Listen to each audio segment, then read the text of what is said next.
अगर आपने मेरे चैनल को अभी तक सब्सक्राइब नहीं किया है तो सब्सक्राइब कीजिए और बेल आइकन को प्रेस करके ऑल पे सेट कर दें। Hello friends, Aryan here and you are watching Vidyavyas. तो बिहार शिक्षक नियोजन 2020 में प्रत्येक दिन कोई न कोई अड़चनें आती रहती है। अब पटना हाई कोर्ट के तत्काल ऑर्डर आ गए हैं कि डीएलएड की प्राथमिकता रोक दी जाएगी, लेकिन डीएलएड वाले शिक्षकों को घबराने की कोई ज़रूरत नहीं है। जानिए इस वीडियो में पूरे मामले को, जानिए हमारे वरिष्ठ नेता ने क्या कहा। किया गया है तो पहले जानकारी का पूरा अभाव है। अगर जानकारी नहीं है तो आर्गुमेंट मत दिया करो। समझ में आ गया? 2012 का जो मूल विज्ञप्ति था उसको अच्छी तरह से पढ़ के देखो। और 2012 की विज्ञप्ति क्या था, 2012 का नियमावली क्या कह रहा है, ये 2012 में पास आउट लड़का से अच्छा कोई नहीं जान सकता है। मैं खुद 2012 में पास आउट, 2011 का B.Ed में पास आउट 6 to 8। लेकिन उसकी नियमावली में क्या लिखा गया था उस समय? तो ये नियम था कि 1 से लेकर 8 क्लास तक में किसी भी 1 से लेकर 8 क्लास में किसी भी टीचर के लिए, किसी भी विषय के टीचर के लिए अगर ट्रेंड टीचर नहीं मिलेगा तब अनट्रेंड की भर्ती होगी। और इसका नतीजा ये हुआ कि 6 to 8 में सोशल साइंस में तो एक भी अनट्रेंड का पूरे बिहार में बहाली नहीं हुआ है जनरल कैटेगरी में।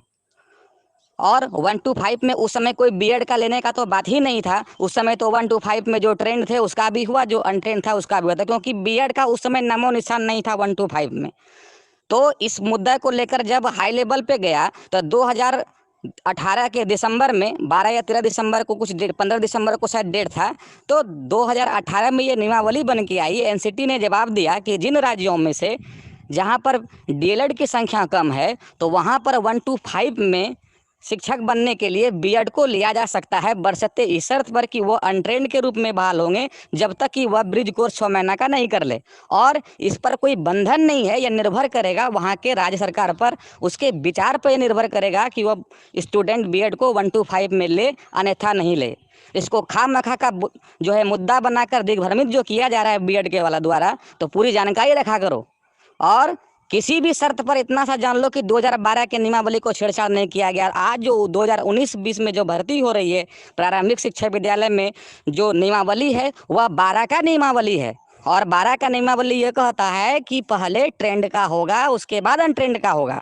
ठीक है, मैंने B.Ed वाला का बात मान लिया कि 1 to 5 में अगर B.Ed वाला को लेगा तो वह सरकार भी कह रही है, एनसीटी भी कह रही है और सेंट्रल गवर्नमेंट भी मान रही है, MHRD डिपार्टमेंट, कि 1 to 5 में B.Ed पहले अनट्रेंड है, उसके बाद वह जब ब्रिज कोर्स करेगा तब ट्रेंड होगा।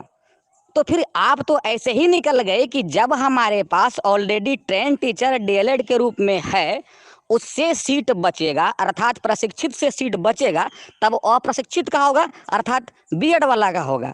तो यहाँ पर झमेला किस बात को है? और दूसरी बात, ये जो बार बार B.Ed संघ के द्वारा और B.Ed के कुछ जो है दिग्भ्रमित करने वाले लोगों जिन पर जानकारी का बहुत अभाव है, वो खुलकर हमसे डिबेट करें। हम उसको बता देना चाहते हैं कि बीच में कोई नियमावली नहीं बदला गया है। और जिस पर बात चर्चा कर रहे हैं कि लेटर जो शायद जारी हुआ था जनवरी या दिसंबर में जो हुआ था, उसमें उसको अच्छी तरह से पढ़े।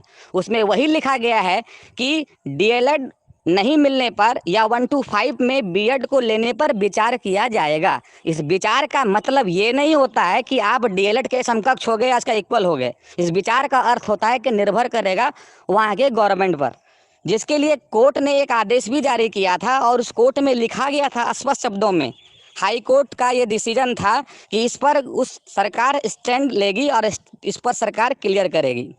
दूसरी बात, बीच में कोई नियम नहीं बदला गया है।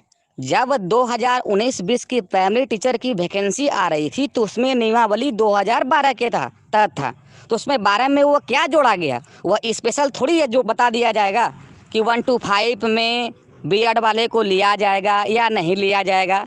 यह बहाली 2012 के नियमावली पर है और 2012 की नियमावली में ये सशर्त चर्चा किया गया है। आप उस नियमावली को अच्छी तरह से पढ़ें कि ट्रेंड नहीं मिलेगा तब अनट्रेंड होगा। तो अगर आप 2019-20 की नियमावली या मूल व्यक्ति की छेड़छाड़ की बात करते हैं तो आप 12 की नियमावली को अच्छी तरह से पढ़ें। बीच में 18 में ये रूल बना था कि एनसीटी के द्वारा कि जो नहीं मिलेगा ट्रेंड अर्थात नहीं मिलेगा डीएलएड 1 to 5 में, तब B.Ed वाला जाएगा। तो आपने फॉर्म भरा, आपने भी उसी तरह फॉर्म भरा जिस तरह से डीएलएड वाला ने 1 to 5 के लिए भरा, तो बीएड वाला ने भी फॉर्म भरा। उसके बाद बीएड और डीएलएड लड़कों के बीच कुछ बातों के लेकर काफ़ी आशंका थी, कुछ मन में अनुशंसा चल रहा था। इस बात को लेकर सरकार ने बीच में लेटर जारी करके उन दोनों के बीच जो अनुशंसा चल रहा था, जो दिग्भ्रमी था, उसको क्लियर किया है कि 1 to 5 में पहले डीएलएड को लिया जाएगा और डीएलएड नहीं रहने पर उसके बाद बीएड वाले को लिया जाएगा और प्रशिक्षित के तौर पर, और उसके बाद 6 महीना का कोर्स कराकर उसको ट्रेंड किया जाएगा। आप हमें ये बताएं, बीच में इसलिए जारी करने की नौबत पड़ी सरकार को क्योंकि यही बीएड वाला अगर बीच में ये लेटर का स्पष्टीकरण नहीं करता तो कल के डेट में जब बहाली अंतिम चरण में जाता तो हम 2012 के नियमावली का दावा करते, तो आप लोग इसी बात को लेकर उठते कि इस बात का क्लियर कहाँ किया गया है कि डीएड और बीएड अलग अलग है, या बीएड मतलब ट्रेंड नहीं है, या फिर 1 to 5 में पहले डीएलएड का होगा उसके बाद बीएड का होगा। इस बात को लेकर सबसे पहले बीएड वाला ही उठता। इस बात को जान लें, बीच में कुछ नहीं रूल चेंज हुआ है। उसने सिर्फ यही बताया है कि आपका सीट तभी तय किया जाएगा जब 1 to 5 में डीएलएड नहीं मिलेंगे, क्योंकि जिस समय यह नियम बना था उससे पहले या जिस समय नियम बनने तक बिहार में डीएलएडों की संख्या काफ़ी कम थी। 2012 के बाद 2014 में, 13 में, 15 में जो भी बहाली हुई उसमें भी डीएलएड वालों की संख्या कम पाया गया था। इसी नतीजे पर यह सरकार ने तय किया कि जब सीट नहीं मिलेगा तो बीएड वाले को मौका मिला जाएगा।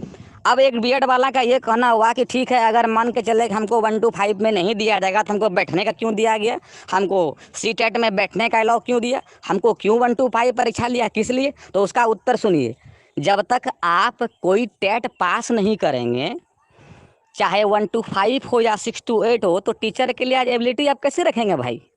टीचर के लिए क्या शैक्षणिक दक्षता आपके पास है? वो तो पास करना ही पड़ेगा ना, क्योंकि ये तो प्रावधान है कि यदि 1 to 5 में डीएलएड नहीं मिलेगा उस समय जो बीएड वाला जाएगा तो वो बिना टेट का चला जाएगा, उसको टेट पास करना होगा, वो टेट पास करेगा तब जाएगा। इसलिए कुछ बीएड के जो महानुभाव हैं उन बात को समझें, खा मखा का गलत आर्गूमेंट नहीं दे, खुलकर डिबेट करें और खुलकर इस बात को समझें कि क्या था बात और क्या किया गया। आज अगर बीच में यह स्पष्टीकरण नहीं देता तो आप लोग ही दावा कर देते। जो 2012 का नियमावली है उसको स्पष्टीकरण किया गया है बीच में पत्र जारी करके कि 1 to 5 में जिस तरह से आज तक बहाली आते आ रहा था कि पहले बीएड वाले डीएलएड वाले को बचेगा तो बीएड वाले को। खैर 14-15 में तो खैर बीएड का चर्चा ही नहीं था। ये 18 में जो बीच में रूल आया है उस रूल को कंसेप्ट क्लियर किया। नहीं तो बहुत सारा नियोजन समिति में देखा कि बहुत सारे बीएड वाले ही पहुंच रहे हैं, बीएड वालों का परसेंटेज ज़्यादा है, डीएलएड वाला का कम है, तो डीएलएड वालों के मन में इसको लेकर कुछ शंका उत्पन्न हुआ। वह क्लियर किया इस बात को लेकर कि सरकार इसका स्टैंड साफ करे, और सरकार ने स्टैंड साफ किया। तो इस पर क्या प्रतिरोध और विरोध कर रहा है बीएड वाला? जाओ जिस देश के जिस उच्च न्यायालय में जाना है, जिस कोने में जाओ। पागल है उत्तराखंड का सरकार, दिल्ली का सरकार उखाड़ के फेंक दिया। और अगर बीएड अगर 1 to 5 में जाने का इतना ही शौक है भाई लोग तो क्यों किए थे, डीएलएड ही कर लेते। और अगर डीएलएड वाला भी आ ही जाएगा 1 to 5 में तो फिर सब जितना भी डीएलएड कॉलेज में बैठा हुआ है आलू और कद्दू छिलेगा बैठ के।